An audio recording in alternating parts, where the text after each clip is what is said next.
All right, just to recap, this is Intro to Photoshop. I'm going to show you the basics on how to get an image board together. So when you first open Photoshop, you get this default menu. This is sort of where all your previous projects are. It's supposed to be for ease of access, I guess, but we pretty much never use it. What we're going to want to do, up here, File, all right? There's two options, all right? We've got New and we've got Open. 9 times out of 10, you're going to be using Open. But for this, we're going to be hitting New because we're doing a new document. We want to tell it exactly what size it's going to be so that we could work with it. Now, you don't have to follow this sizing at all right? But I put 12 inches by 5 inches, and I want to make sure that no matter what, my resolution is at 300 pixels per inch, okay? So when you make a new document, you've got width, you've got height, and you've got resolution and color mode. Those are the 4 main things you got to look out for. All right? Just to recap, I put my height at 12, I put my width at 12, my height at 5, resolution at 300 no matter what, and I'm just going to keep my color mode at RGB. It should be RGB by default, okay? And then I hit create. So then I get this. This is a 5-inch by 12-inch canvas. It's got a white background. This is the default, okay? Now, I don't know about you guys, but I like to change the background color from white to anything else. So I'll show you how to do that. But before I do that, I want to show you some of the main layout stuff of Photoshop. So if your window doesn't look exactly like mine, right? It should look exactly like mine, but just in case it doesn't. The way that we reset it is that if we go up to Window right here, we go to Workspace, it's 2 down. We want to make sure that we're on Essentials. It should be the default, all right? And if for some reason it still doesn't look like that and we're on Essentials, we just got to hit Reset Essentials. Bing, bang, boom, all right? Then everybody should look uniform just like this, okay? Now, I want to change my background color from white to anything else. The way that I do that is I look over here on the layers side. All right? I've got just one layer and it's the background. I'm going to click unlock on this because it's locked and it doesn't want to do anything. So I got to unlock it. Click that. Now I can do whatever I want to it. Now my background is not white. Bing bong. Bing bong. We love it. We love to see it. Okay. Now, the second part of this, because that was pretty easy, but I'm going to show you how to start bringing in pictures, how to lay them out like a mood board, and all that stuff. And to sort of describe what a mood board is, let me show you a project that I did over the summer. Yes, we're making a mood board, all right? So, where is my stuff? Seriously, where is my stuff? It's the character sheet. I want the actual thing. All right, give me a second.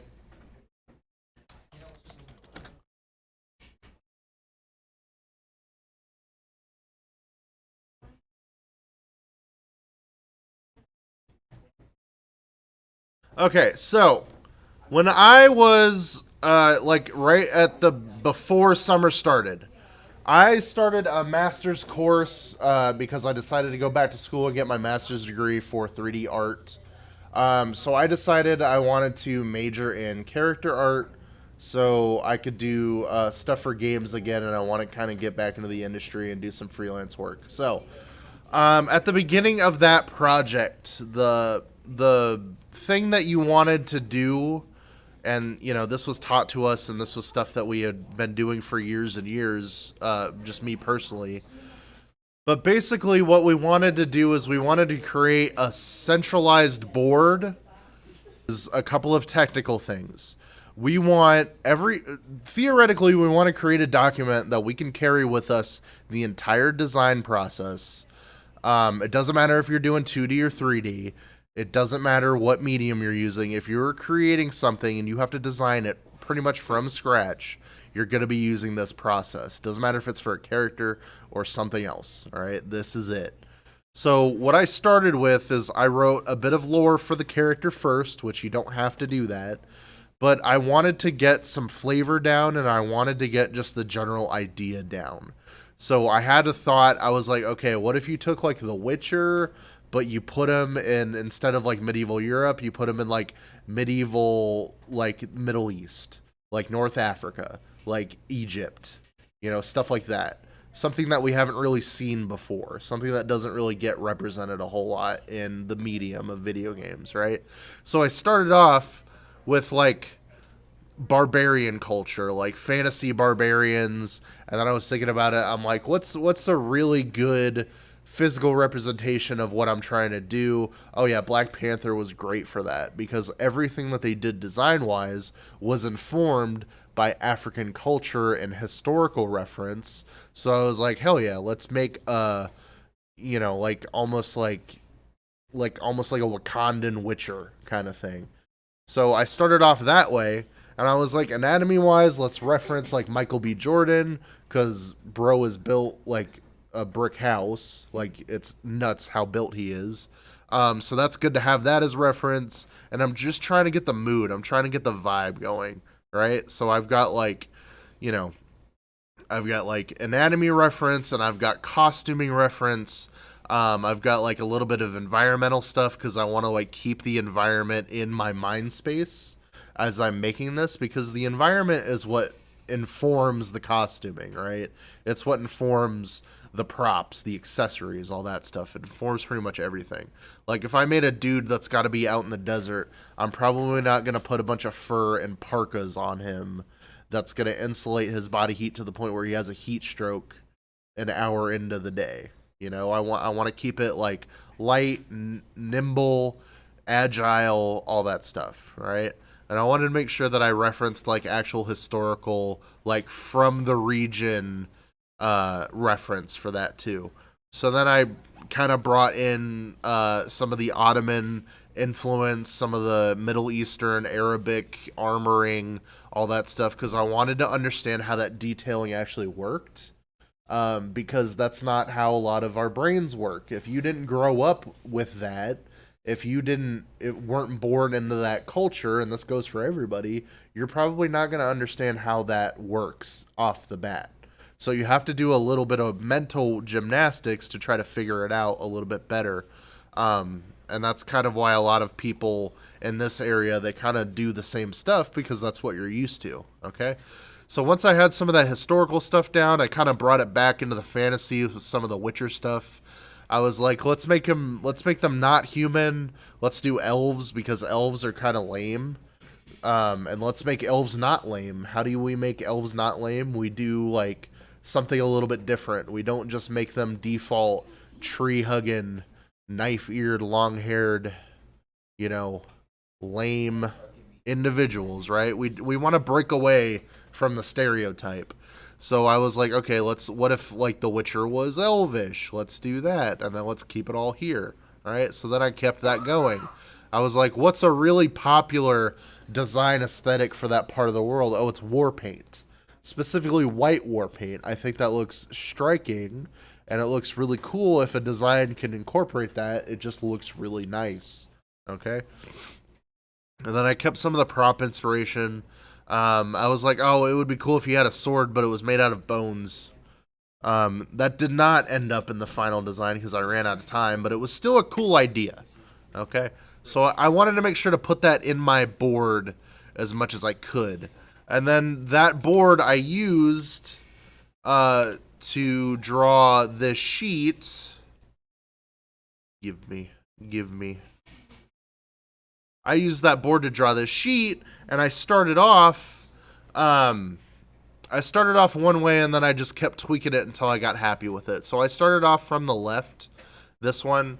I did it. I was decently satisfied with it, but then I got to thinking, I'm like, this looks more like a Mortal Kombat character, like an alternative skin for Nightwolf than it does for what I'm trying to do. So like, let's go like more like warrior route, like something a little bit more like medieval. So I put armor pieces on him, and then I was able to balance the top half, but then it left the bottom half really empty. So then I overcorrected the bottom half, and I gave him a dress by accident. And then I corrected that, and then I kind of balanced the design yet again by just taking away the leather arm or leather leg protection and just had like the sash and the pants, okay? And then I was able to design props that were kind of informed by the rest of the design, okay? Because I didn't want to just start with a prop and then work it the other way around. You should start with the base and then make your props after that. Like traditionally that's what you want to try to do, but it's not like super required to do it that way. There's plenty of people that start prop first and then they go full character route.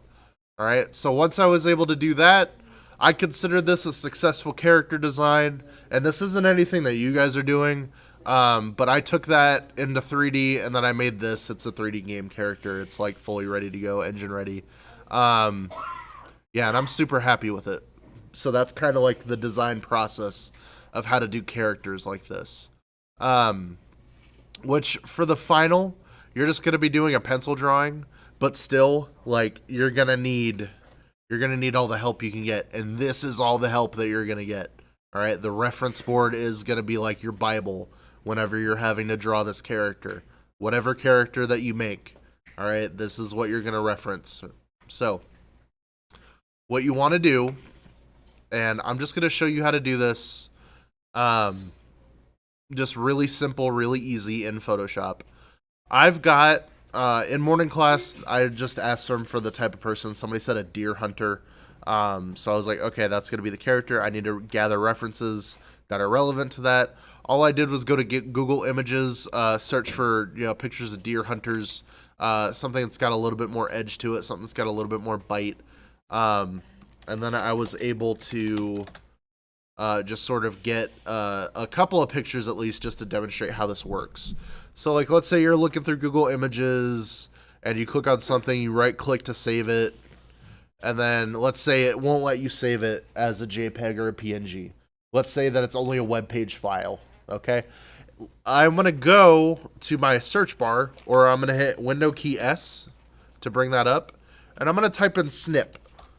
All right, and then I'm going to click on this thing called the snipping tool. Just going to click on it. It should give you this little window. All right, from this window, we are able to make little snip screenshots of whatever we want. So if I click on new right here, it'll turn my whole monitor white. This is live now. If I go and I drag a corner and then I let go, I now have the ability to save this as its own picture. And I just save that. Bob's your uncle. I now have a screenshot of it. All right. It's way easier than taking a screenshot with like the actual button. I hate doing that. So snipping tool, all that stuff. If you need to reference that again, it's going to be in this recording. And I'm going to upload that as soon as I can get it edited down, which should be like after break. So just keep that in mind. All right. Now, once we're back into Photoshop, all I'm going to do is open my File Explorer, find where all my pictures are, and all I'm going to do is drag and drop it. All right, I got this guy. We'll kind of scale it down, hit Enter, and then I got this guy. Scale it down, hit Enter, and then we're just going to rinse and repeat. Okay, we're just going to keep going. I'm just going to put a bunch down, and then we'll go that way, okay?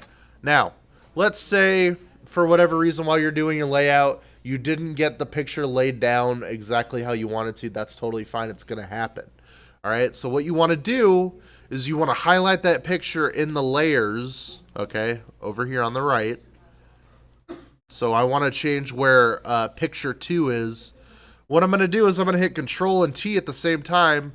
Now I'm in transform mode. I can move this, I can scale this, do whatever I want with it. Put it back, hit Enter to get out of transform mode. Now, if I want to put this on top of other things, all I got to do is drag it in the layers and do it like that. Super easy. Okay?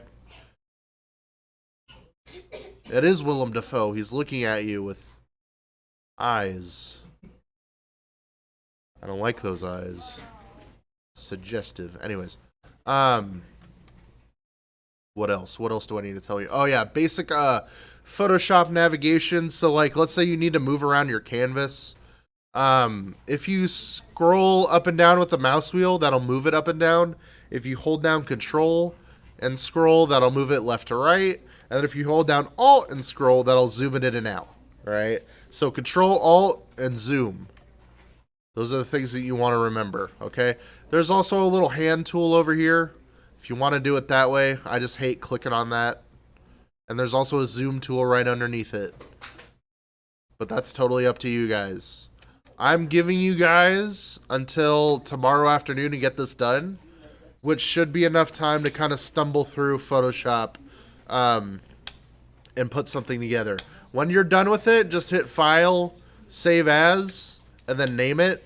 You need to do first name, underscore, last name, underscore, ref, board.